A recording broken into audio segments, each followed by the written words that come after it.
Feliz Dia de la Independencia. Happy Mexican Independence Day.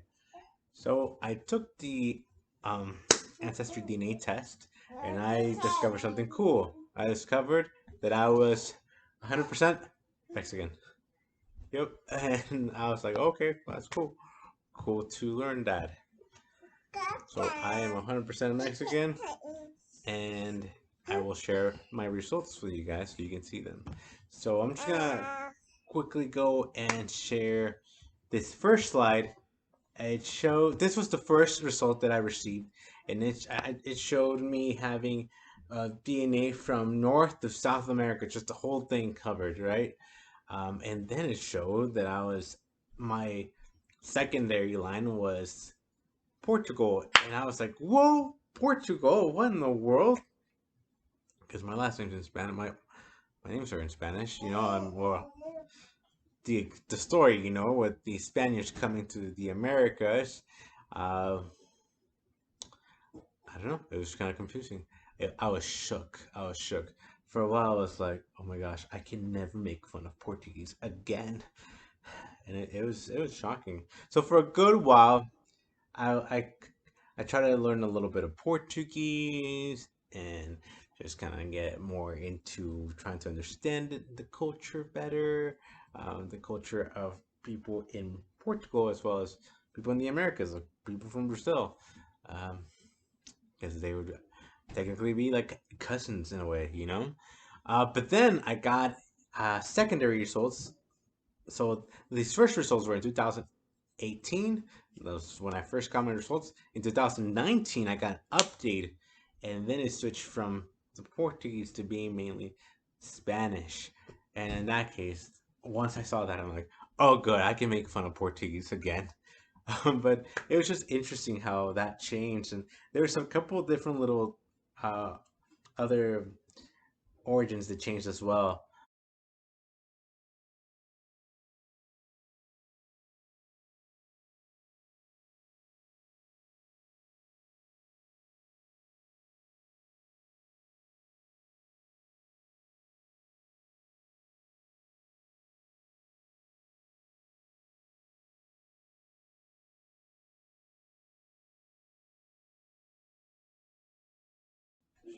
Okay, so now let's just go ahead and share the new results that I just got with this latest update from Ancestry DNA.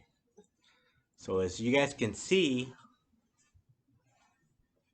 my main line of DNA is Indigenous Americas, Mexico, and that actually covers part of what we know as the Southwest of the United States. If you guys know the story, that used to be part of Mexico. Um, so, okay, so the next ethnic group that I have the most of is Spain, Spanish. And that makes sense, I think, especially since Mexico was conquered in ancient times by the Spaniards or by Hernan Cortes. It would make sense that I have Spanish blood. Um, a lot of people might think, oh yeah, Mexico was conquered by Spain, but I mean, in reality, Mexico, as we think of now, didn't exist at all during those times. There was a lot of different tribal groups, um, and so there wasn't really a Mexico as we think about it now. So I don't think of it as Spaniards conquering my people, because in the reality of things, it would have been my people conquering my people. I am descendant of both the native people and the Spaniards that came to the Americas. I am looking at my genealogy. I have conquistador ancestors, so I can't really say, "Oh, I've been colonized," because I mean, my ancestors were there colonizing, along with a lot of other people who were colonizing. It's what happened. It's kind of interesting when you have all these different group of people in your ancestry. Um, I don't know. The way things are is that I'm not a Native American. I am not a European from Spain. I am a new person from a new world, So the next group of people, this is the third highest ethnic makeup, is Portugal, the Portuguese, and it would make sense. Iberian Peninsula, that's right next to Spain, so they are my second biggest makeup outside of the indigenous Americas. Um, and yeah, I think me trying to learn more about Portuguese people, the language itself, I think it wasn't a waste of my time. I think it's still very important. Uh, Portugal and Spain have been hand in hand, like brothers, like cousins, and that was my baby. And I believe that that's the same thing with being Latinos. Uh, Latin America is not just people speaking Spanish, but we also have people who speak Portuguese, and then the biggest country of that being Brazil, and they are like our cousins in a way. We have a very similar story, and our cultures are extremely similar in many ways. So it's cool to be able to learn more of that. And my name Silverio is more commonly seen in Portuguese, or at least that's the root of it, from what I was able to learn for myself. Uh, okay, moving on. The next group is Northern Africa. So Northern Africa, that I would make a lot of those countries like Morocco, like Lib- Libya, Niger, Tunisia, Algeria. So those are a lot of those countries actually before Spain ever came to the Americas. I know that with the Moors who moved into Spain and conquered parts of Spain, when Spain took back their land, when they took back Spain in the Reconquista, a lot of those people stayed in Spain or mixed with the Spaniards, and so it would make sense to be able to have Northern African blood. A lot of Northern Africans just throughout history intermixed with the Southern Europeans. So it's kind of cool just to see um, how history played off, and to be able to see that those historical events in my DNA. So this was a surprise, and this one just came up in this latest update, and this was Indigenous Americas, Colombia, and Venezuela. I have no idea who in my family would be Colombian/Venezuelan or that area, you know. I have no idea. I as I've done genealogy, I've seen some like names that I felt, oh, that could be a relative's name, and I've seen, oh, look, they're from Colombia, they are from Venezuela. I just figured they're not related to me, so I haven't moved on. But now I'm interested, and I kind of want to see if they might be those people. But it's really hard to know for sure. When doing genealogy, it's really hard to know for sure if somebody is who they are, unless you have a lot of different records verifying that. Um, the farther down you go, right? The farther down, once there's nobody that your grandma can say, "Oh yeah, that's my relative." If you don't have somebody alive who can testify or verify, it gets tricky. So I have really no idea who could be Colombian or Venezuelan in my ancestry or when that happened. I don't know. I guess I'll have to get my mom to take this DNA test and see if maybe it's on her side of the family. So the next group of people are from Senegal, and that's in Western Africa. And to be honest, a lot of the African ones, I really don't know much about these cultures. Besides the fact that I can only assume that they were from slave trade. I mean, there's no other way to say it, but I can only. It would be a safe bet that the African DNA within me comes from slave trade. So Senegal, and I want to learn more about these cultures. I actually earlier on Facebook I asked if there's any recipes from any of these countries that people might know or want to share, because I think that'd be really neat to just learn from different groups by simply trying their food. I think trying people's food is one of the easiest way to learn more about them. But that's just me. Maybe it's because I just love eating or I love cooking. I don't know, but I'm interested in learning more. You know. So the next one that I have there listed is Southern Italy, and that's a 2%.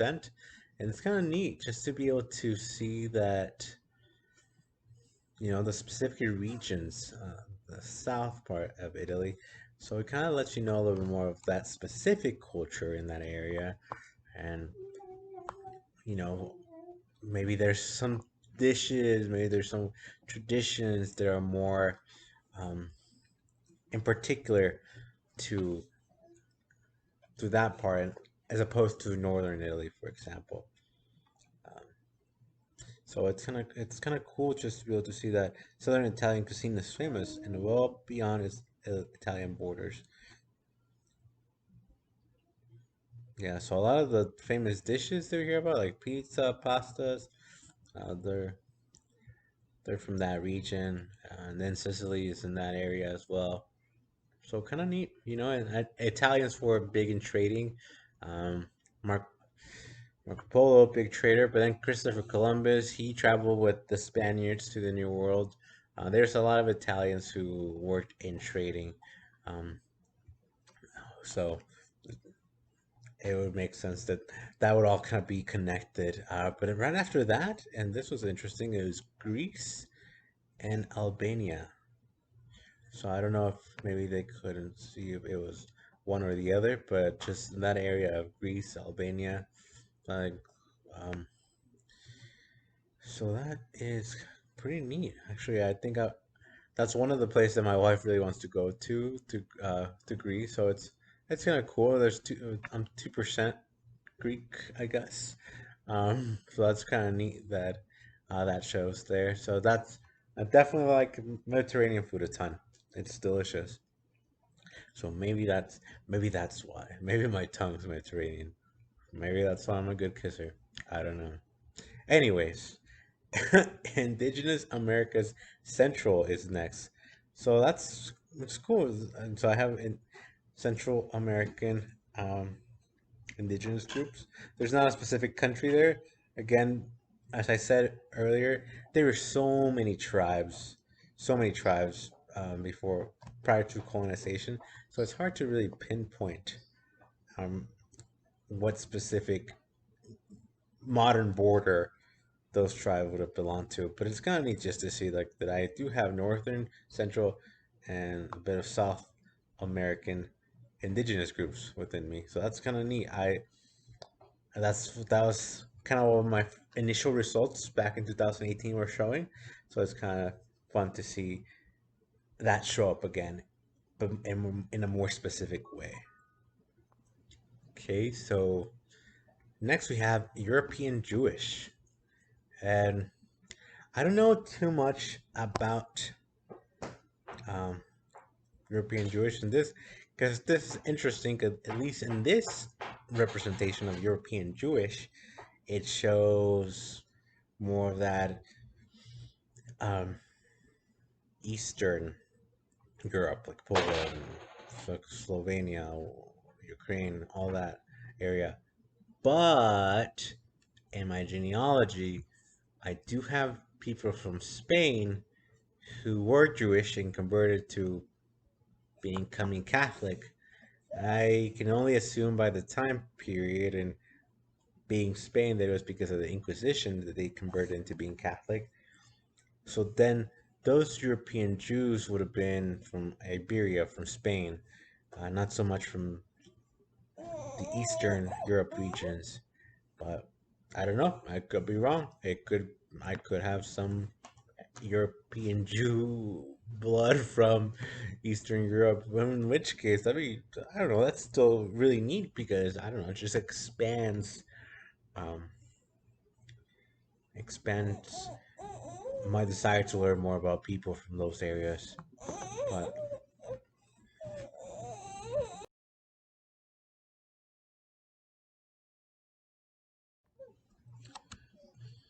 okay, so then we have France, and I have heard stories that I have French ancestors, so this would make sense. Most my sister has quite a bit of sorry for my daughter speaking in the background, but my sister actually has quite a bit of French in her DNA estimates. I have 1%, so I don't know. I guess I don't have much, but cool. I don't know. It was just cool to see. Um, as many people know, Mexico was conquered by France for part of it. Part of Mexico was conquered by France for a little bit more than 5 years or so. So, yeah, just another part of the history of the Americas, or just colonization in the world. So it's kind of fun to see that. I then have Cameroon, Congo at 1%, Eastern Bantu people 1%, and Benin and Togo 1%. These are all African nations. And as I said, I really don't know much about these nations. But what I can guarantee is that I have this blood from slave trade to the Americas. And I actually asked my mom once, way before doing a DNA test, because I knew that I had African ancestry, and I asked my mom, I was like, "Where do you think our black ancestors come from?" And she said, "I think the Caribbean." And I was like, "No, they were brought to the Caribbean, but they were definitely from Africa. I just wanted to know what part of Africa." And so being able to see this, being able to see what part of Africa, that's really cool. It's a game changer in a way because it allows me to to be able to research those areas and really learn more about those areas. I don't know. I mean, the the whole the whole continent of Africa is very different. One area from another. North Africa is definitely not like Central, Eastern, or Western Africa. Not even like Southern Africa. It's a big continent that I feel like is bunched up into one. So it's nice to be able to see the different areas and be able to learn more about that more specifically. But then I also see that I'm 1% Irish or from Ireland. My DNA is 1% from Ireland. And that's cool. I don't know, I feel like it connects me more to my wife than many of these other ethnic groups. Yeah, my daughter's over here talking, just because she has Irish DNA in her. But it's kind of neat. I don't know, that just kind of popped out of nowhere with the last update in 2019. I showed that I have Ireland, and I have no idea. I don't have any records of anybody from the area, and who knows? Maybe in a future update, it'll go away, or maybe not. Maybe as I do more genealogy, I will discover somebody from that area. Um, I can only assume that it could have been a Spaniard or Portuguese or somebody from Spain who had Irish ancestry, and so maybe eventually I can track that down. Um, but yeah, I just wanted to share my ethnic estimates. Now, I did say that I discovered through Ancestry DNA that I am Mexican because, yeah, I'm Mexican. Um, Finding all these things doesn't really change the fact that I am Mexican. I think anybody will be able to see me like, oh, yeah, he's Mexican. And I'll be able to see somebody and make my own assumptions and assuming things. But it's kind of neat just to be able to see all these because it does give you a realization that you are not just one group of people. You are many. Um, I think if everybody knew where their ancestors came from and realized that they're not just a monolithic person, but they do have ancestors who travel from all over different parts of the world, I feel like they would be a little bit more sympathetic to other people.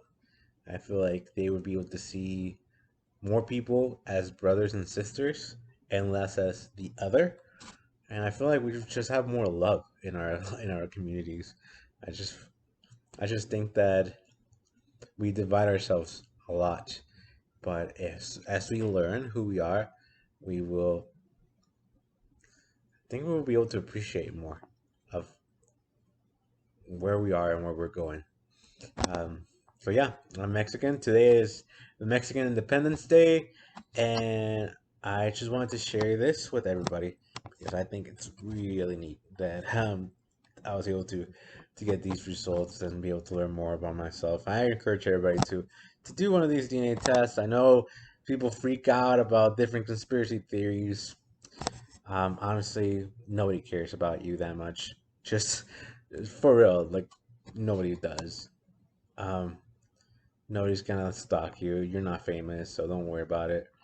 Um, anyways, that was kind of like a depressing thought, but you are special, just not to the government.